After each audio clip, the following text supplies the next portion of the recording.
આજે વિશ્વ સિંહ દિવસ છે, બધાને ખબર છે ને? તો શું કામ ઉજવાય છે? આપણું વાઇલ્ડ લાઈફ છે એટલે કે જંગલના પક્ષી અને પ્રાણીઓનું જતન અને સંવર્ધન, એટલે કે એમનું સંવર્ધન પણ આપણે કરવાનું, એમની જાળવણી પણ કરવાની છે. આ આપણી નેચરલ હિસ્ટ્રી ગેલેરી છે ને, એમાં જુદા જુદા પ્રાણી અને પક્ષીઓ સ્ટફિંગ કરી રાખવામાં આવ્યા છે. સિંહ છે, ચિત્તા છે, વનબગડાના પક્ષીઓ છે, ગરાલડાના પક્ષીઓ છે. તો સ્ટફિંગ કેવી રીતે થાય, શું કામ આ કરવું પડે? તો આપણી લુપ્ત થતી પ્રજાતિ એટલે કે પક્ષીઓ અને પ્રાણીઓ છે, એ ઘણા બધા પક્ષીઓ તમને જોવા નહીં મળતા હોય ને ખબર જ નહીં હોય કે આ કયું પક્ષી છે.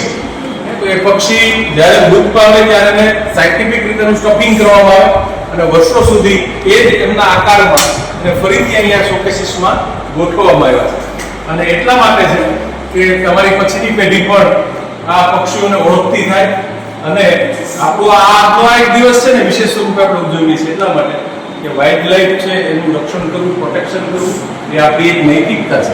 એટલે જુદા જુદા ગેલેરીમાં પક્ષીઓ છે, પક્ષીઓની ઓળખ છે, એની લેબલિંગ કર્યા છે. અહીંયા મારી પાછળ સિંહ છે, એની કેશવાળી આપ જોશો તો વર્ષોથી છે છતાં કેશવાળી એ નવી છે. તો એની પાછળ વૈજ્ઞાનિક કારણ એટલે સાયન્ટિફિક રીઝન શું છે કે આટલું બધું આપણે સ્ટફિંગ કેવી રીતે થાય? મારા હાથમાં એક મોઢું છે જેને બેક્ટેરિયા લાગેલો બહાર નાખ્યું છે તમને બધાને બતાવવા માટે. તો એની અંદર કઈ દવા ભરવામાં આવે છે અને લાંબા સમય સુધી ટકાવી રાખવા માટે શું કરવું પડે, એનું સિલાઈ કામ એટલે કે એને કેવી રીતે સાંધી અને વ્યવસ્થિત આકારમાં રાખવામાં આવે, એવી રીતે બધા જ પક્ષી પ્રાણીઓ અહીંયા એ રીતે રાખ્યા છે. સમજાય છે બધા?